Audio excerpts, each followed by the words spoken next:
Welcome, everybody. This is the very first debut episode for the Checking Line Blackhawks edition podcast that we're going to be doing once a week. So thanks for tuning in. We have a few members of our Blackhawks writing team present here tonight. And so we're just going to do some quick introductions just so you have an idea of who's here. So my name's Matt, and I'm going to be sort of the one of the co-hosts for our Checking Line Blackhawks Edition podcast, and I've been writing for the Checking Line website for about a year and a half or so, I'd say, maybe a little longer than that. I'm going to turn it over to one of our other writers, Cheryl and Madeline. But Cheryl, why don't you go first and introduce yourself? My name's Cheryl Adams. I'm the Blackhawks team leader for the Checking Line. I've been writing for TCL for 3 years. In addition to TCL, I run a website called hockeybroad.com. In regards to my own hockey background, I started following hockey when I was a kid, thanks to the 1980 Olympics team. Grew up in Connecticut, so of course I was originally a Whalers fan. I still enjoy following the Hurricanes, but Blackhawks have been my top team for about 15 years or so. And I do also like the Sunbelt teams, Sharks, Lightning, Kings, Panthers, and I've followed the Wild for a few seasons. Anybody who follows me on Twitter know I also enjoy AHL and ECHL hockey, and you can find me on Twitter at HockeyBroad. Madeline? Yeah. All right. Well, I'm Madeline Stroth. I'm a recent grad from the University of Iowa, where I studied journalism and mass communication. I've been writing for the Checking Line, thanks to Cheryl, for about, I think, a month now, maybe a little bit more. Before that, I was writing my own blog, justpuckinaround.com, which is kind of just a hobby that I got going in school, where I kind of fostered my interest in hockey. And I actually missed the Blackhawks win the 2010 Stanley Cup because I was doing something else that I'm very passionate about, and that was canoeing through the Boundary Waters, where I worked as a wilderness trail guide leading canoe trips for the entire summer. So I actually missed them in the Stanley Cup, so I'm really hoping we go far this year so I can see it actually when it happens and not a week later. So it's looking good. Yeah, I know. So far, right? So far, so good. So, and the three of us are not the only writers for our team. We have three more writers who could not participate tonight. Evan, Matt, and Maggie were unavailable to join us, but they will most likely be participating in the future when we do more episodes each week. So, so again, podcast, we're going to be talking Hawks for the next 25 minutes or so. If you have any questions about anything that we talk about, feel free to tweet us at TCL Blackhawks. That's all one Twitter handle. So go ahead and send us a tweet, and we will be happy to discuss anything that you might want us to. But for right now, we're going to be talking about the upcoming games, the previous games that the Hawks just recently played. Starting with the San Jose game, where they won 4-1. And that actually, correct me if I'm wrong, but I think that was that the first game that Ray Emery kind of subbed in once Crawford was sidelined? It was. He was actually scheduled to be in that game as his first home game before the injury, but it was his first appearance. Gotcha. Okay, Hockey Broad, do you want to talk a little bit about your, overall impressions of what went down in the game against San Jose? The Sharks have not been looking their best after a strong start to the season. So they've kind of struggled over the past several games. Last night was to their benefit, as if I don't know if everybody knows, but the St. Louis Blues plane had some issues coming back from Vancouver. They didn't get back into town until right before the game. Sharks were able to take advantage of a travel fatigued team and get a win, but it was the first win they had after like a 7-game losing streak, and the Blackhawks game was part of that unfortunate stretch for the Sharks. So the Sharks had a great start to the season, were looking really strong, another good contender year in the Pacific Conference, and just kind of looked flat against the Blackhawks. And we had goals for Kruger and Shaw. We had a great performance from Emery, but the Blackhawks really didn't have to do a huge effort compared to some of the teams that they've faced so far this year. Bolin and Hjalmarsson also scored, I believe, for that game, and it was a good competitive game, but I don't think the Sharks were quite where they could be for that game. I think one thing about that game that I thought about was, obviously, I think the Blackhawks played well. Emery did a great job, as he has been doing a really great job this season. But I think one of the things that came to mind for me was that the stellar play by the Blackhawks this season has how much of that has been as a result of just some teams not playing as well as they could be. I mean, obviously, I don't want to discredit the effort that the Blackhawks have been putting forth, but I think that was an example of a game where the Blackhawks played well, but it wasn't close at all. Like the Sharks didn't give them much of a compete level. I thought the most interesting thing that we saw out of it was the fight between Joe Thornton and Jonathan Toews. Thornton's been in his share of scraps, so he's not afraid to drop the mitts. This was only, I believe, Toews' third career fight, and he could use a few tips from Bowling and Myers. Right. But for what it's worth, I think it was something he needed to do. I've had a lot of people asking me recently what my thoughts are on fighting in the NHL, and I think it has its time and its place. I think that there's a lot of games that we've seen recently where you've seen guys go right off the back. I'm not necessarily talking about Blackhawks. I'm talking about the league as a whole, that you kind of see some of the fights are just like, what is going on? And I know a lot of people say, well, fights help spark, and I do agree that, yes, fights can help spark your team. But let me put it this way. Recently had a chance to have see Jamie Compton talk to a small group of Blackhawks fans, and he mentioned that if a team has to rely on the power play in order to win games, that there's deeper issues going on with the team.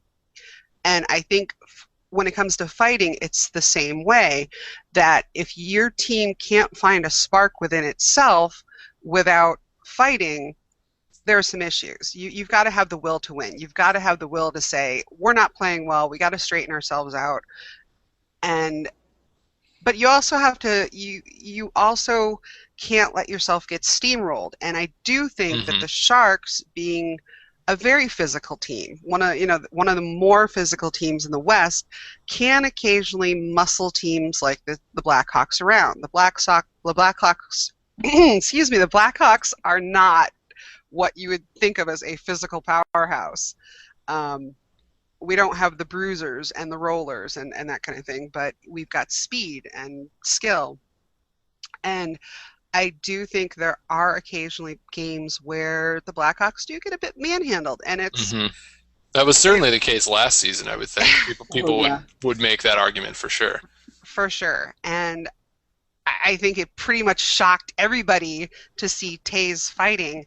But I also think I do agree with what Toews himself said, that it was something he needed to do to show people and to prove to other people that you can't just roll us over. You can't just take advantage of us every single time you fight against, you play against us. And I do think it provided a spark to the team, but I also think it showed that the Blackhawks this year are a different team, even though they did return fairly intact from last season. Yeah, absolutely. And Madeline, actually, I wanted to ask you sort of a follow-up question to that, because I've been seeing some obviously varying opinions about Jonathan Toews' choice to start that fight with Joe Thornton, or at least participate. Do you think that it was a wise decision for him to do that based on his injury history? That's one thing that some people have brought up, that it wasn't a good idea because of his concussion history. Probably based on his injury history, definitely not. I mean, I agree with Cheryl where I don't think, starting fights willy-nilly is a good idea. I mean, it certainly wasn't a good idea for his face because green definitely isn't his color. Uh, that eye's looking pretty sick there. But no, definitely not, especially someone like Joe Thornton, who's a super physical player, a lot more, into these fights than Jonathan Toews was, like Cheryl mentioned. This is only his third fight ever in the NHL. But he picks his battles wisely, and I think for him this was much more, I don't want to say a pride issue, but like Cheryl said, it was something he felt he had to do kind of to avenge his injury from last year, which I believe wasn't that at the hand of Joe Thornton that ended his Or career? that knocked him out? That knocked him out last season. I'm pretty sure. Maybe, yeah. I'm pretty sure it was Joe Thornton who was the one who caused his injury or was a attributing factor to that. And so it was something that he felt he needed to do. So smart, maybe not, but in the right, meaning well, I guess is what I'll say it would be.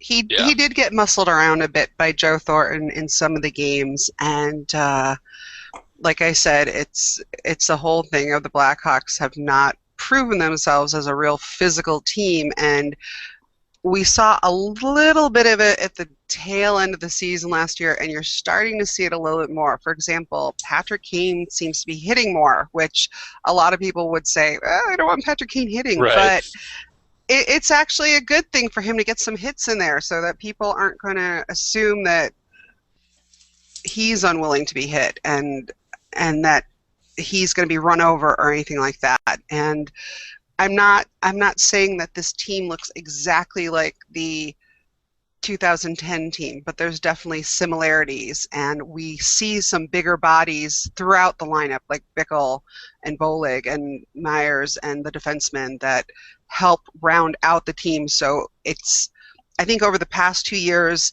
the team has been a little bit too much speed and skill heavy and not had the physicality that helps round out the team and give it the depth that it needs to go deeper in the playoffs. Yeah, and I think, like we've pretty much touched upon, that this year we're really seeing the Blackhawks assert themselves a lot more. Whether it is the fight from Toews or just physically, everyone seems to be kind of buying into this "we're not going to get pushed around" idea, and I think that's important for their success, like we've said. So, all right. So then, following that game, Chicago played the Los Angeles Kings. Finished. They won that game. Obviously, score of 3-2. Madeline, what were your thoughts about that game in particular? Because it obviously ended up being pretty close after the Hawks started out with a 3-0 lead. Oh gosh, I'm trying to remember that game now.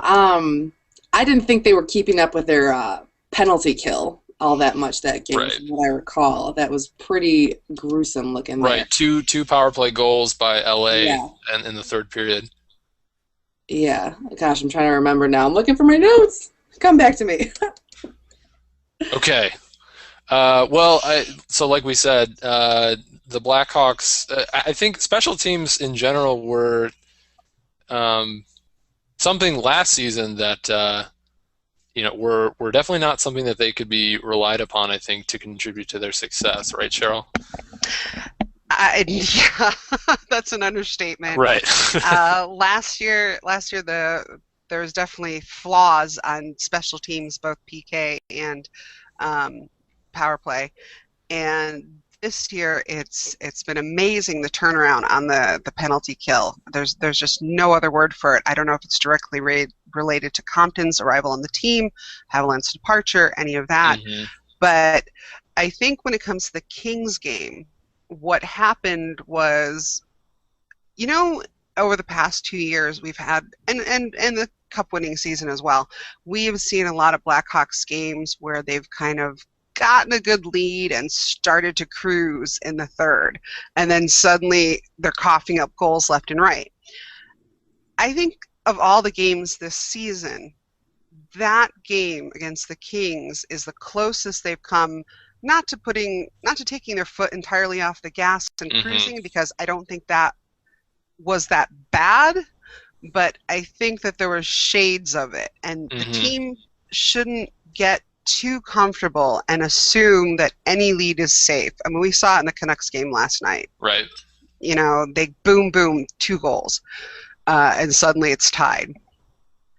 So I think that's an ongoing concern with the team. I don't think it's been as obvious this year as it has in past years, but I think any team can have that. They get out to a really good lead, gets to the third period, don't fully keep the foot on the gas. You know, not take it off entirely, but you know, all it takes is 1 or 2 shifts of you know, Right. a little bit of cruising around the home zone or whatever, and suddenly you find that you're playing a tie game and here comes overtime. So Yeah, absolutely. One thing interesting to note that I just looked at the stat. It looks like the Blackhawks still have I believe it's the third best penalty kill in the NHL. But I'm also looking at their penalty kill at home, which they haven't played nearly as many home games, right, as a lot of teams. I mean, I guess they've played 6, but they're ranked 22nd on the home penalty kill, which I think is interesting. Not really sure there's a reason for that, but you know, those kind of weird quirks I think happen to every team. But yeah, interesting stat there. So yeah, like you said, I think with the Los Angeles game, you know, I think obviously the third period definitely there. You saw the Kings kind of take back a little bit of that momentum, and really started pressing. But it was, I think, one thing that Hawks fans should be happy about. Obviously, this year in this instance, the Hawks did a good job of closing out the game. Whereas last season, there were definitely this may have been a game where they weren't able to do that. So. Yeah, a definitely good thing to see this year. So moving on to the Vancouver game, Madeline, do you want to talk a little bit about that one?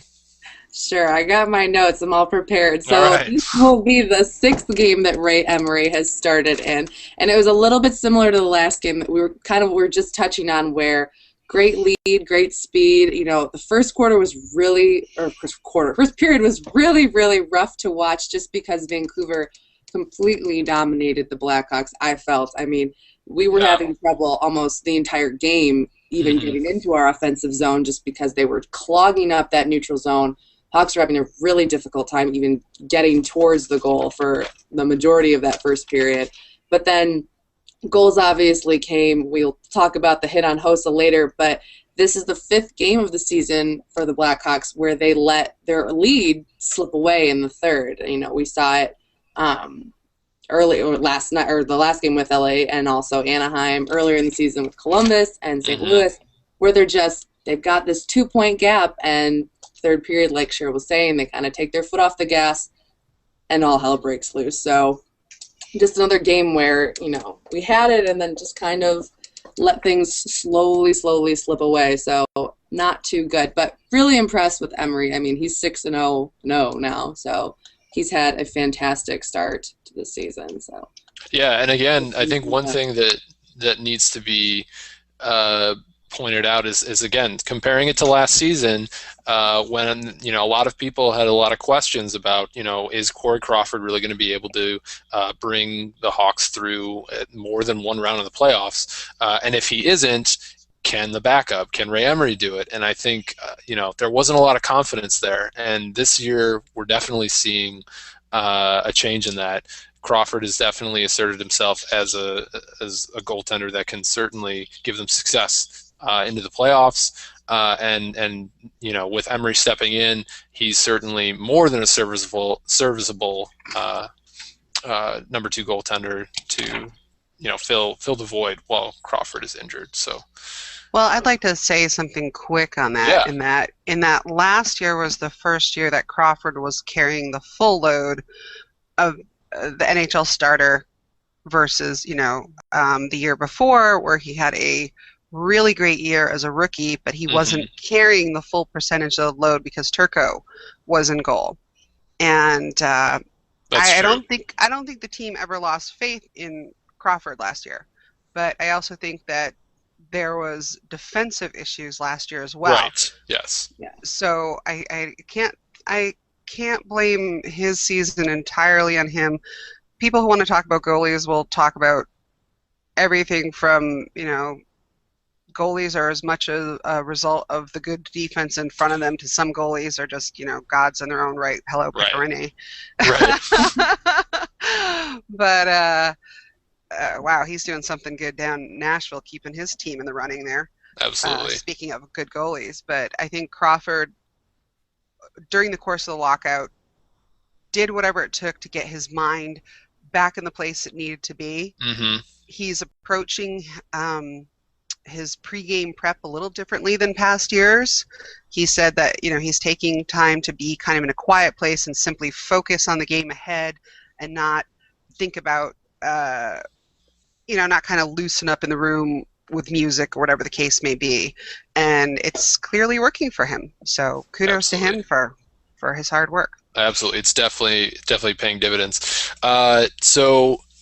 In conjunction with the shootout win in Vancouver, we definitely have to talk about the hit that Marian Hossa received from Jannik Hansen that has sidelined him indefinitely. I don't know if I'm not sure if we've received, a direct word on whether, how long Hossa is going to be out.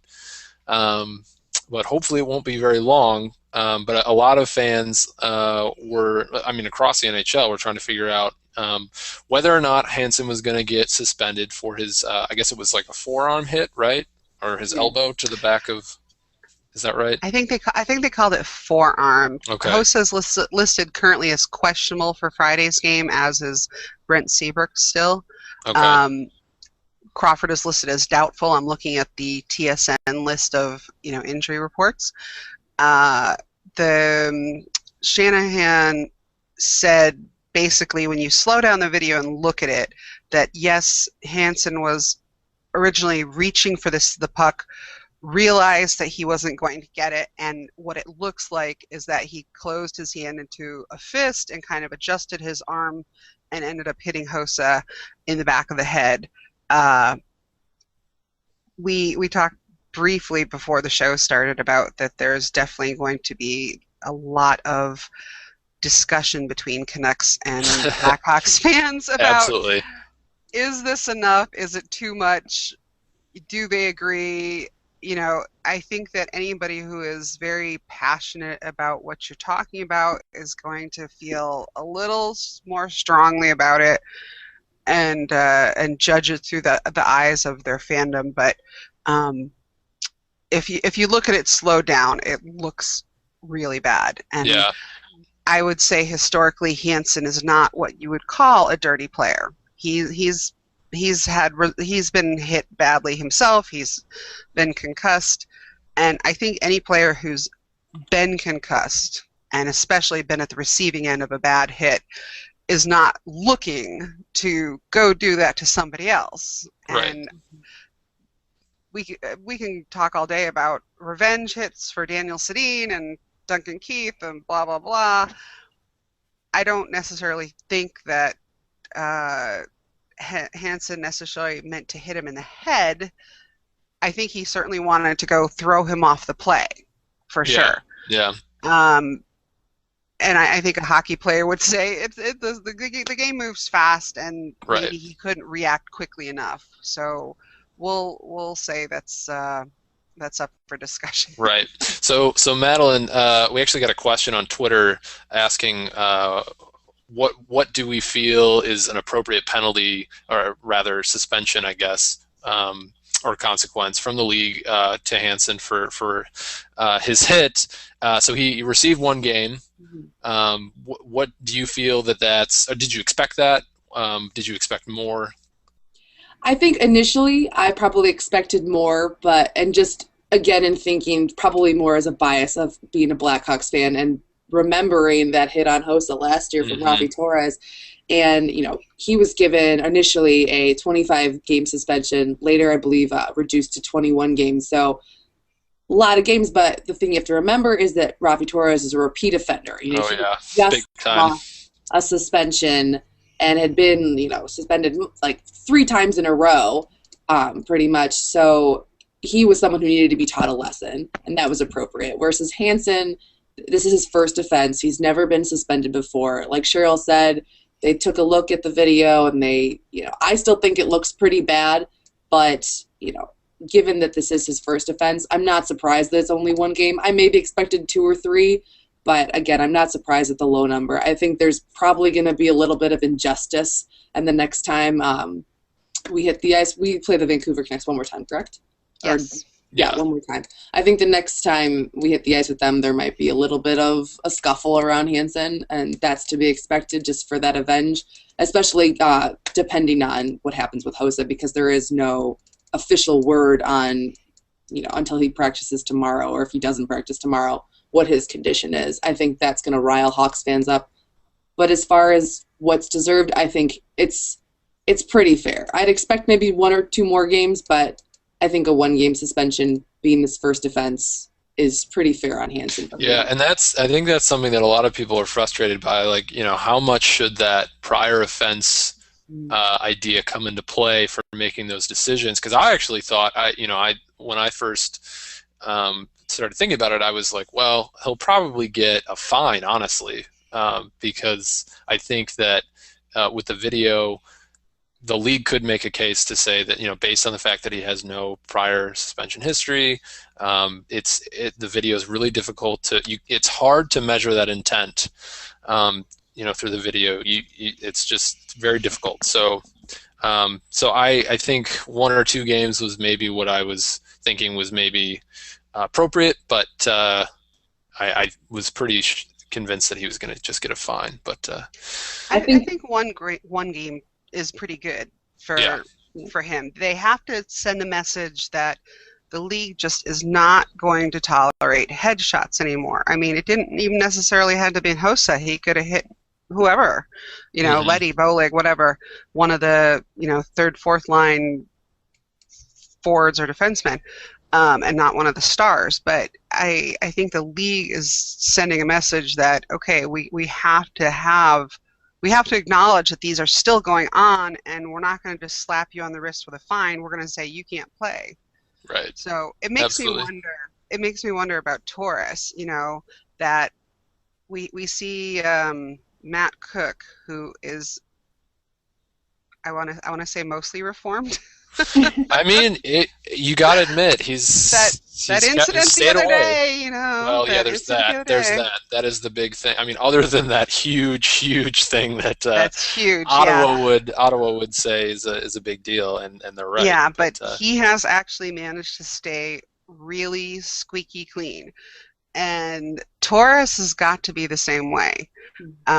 Torres is not skill-less, but he has a long history of the same hits. Yeah. I mean, not executed the same way, but hit after hit after hit, dangerous hits, finally got nailed with a huge suspension, and you have to wonder what's next for him if he does it again. Yeah. Does he lose a whole season? Does he get kicked out of the league? What happens? What's the next step for the NHL, and where are they going to go with the crackdown on head hits?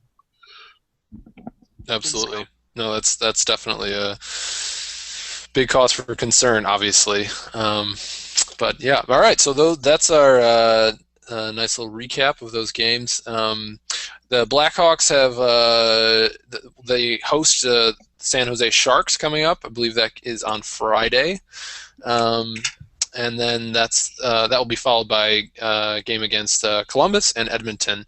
Madeline, do you want to just sort of touch on what they should be expecting in their sort of the rematch with San Jose? With San Jose, I kind of hope they can pull it together just so it's a little bit more of a game than the last one was. For their sake, San Jose, like Cheryl mentioned earlier, they are not having a good time. They just won their game on Tuesday, but before that, I think they hadn't won a game in 5 games, and it was actually they hadn't won since their first initial loss after they were 7-0. Yeah. So it's just been a very bad month for them in February.